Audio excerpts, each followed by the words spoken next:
In this video, I'm going to show you how to check the best time to upload YouTube Shorts. If you find this video helpful, please consider subscribing and leaving a like. So first, I'm going to go ahead and open up any web browser, and then I'm going to search up best time to upload Shorts on YouTube. Now, AI gives me some stuff, right? Like from late morning and early evening and lunch hours. So I'm going to get back to this later and I'll show you guys why. So let me go ahead and set this to not a desktop site. And you have Hopper IQ. It tells you between 11 a.m. to 12 p.m. on Tuesday. Basically, it's always changing because the algorithm is always changing, right? But let's go back up to the AI thing, right?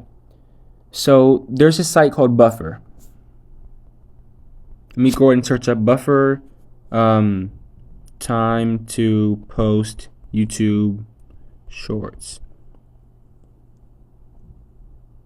Now what this site did is that they analyzed 1+ million channels to find out the best time. And if you scroll down, the darker the spot, which means the better to post. So this is in 2025. So as you can see, it said from 2 to 6 is the best time to post, and it's Wednesday is getting a lot of traction, followed by Friday. So it used to be Friday first, then Wednesday, but the algorithm is always changing.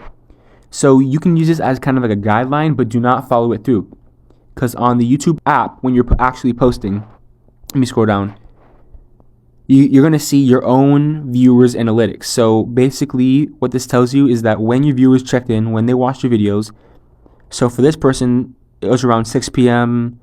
and they're getting pretty good Monday, Tuesday, Wednesday, Thursday, Friday. So that's when their viewers checked in. If you're posting YouTube Shorts and you don't know when to post, check your own channel analytics to find when your viewers look at the videos, when you're getting traction, because that's the best bet you can follow. The other part you can use as a rule of thumb. If you just started your channel, you can do that, post, see what works, see what doesn't, kind of fiddle with it. But the best is to follow your own channel analytics, because that's going to help you grow the most. If this video helped you out, please consider subscribing and leaving a like.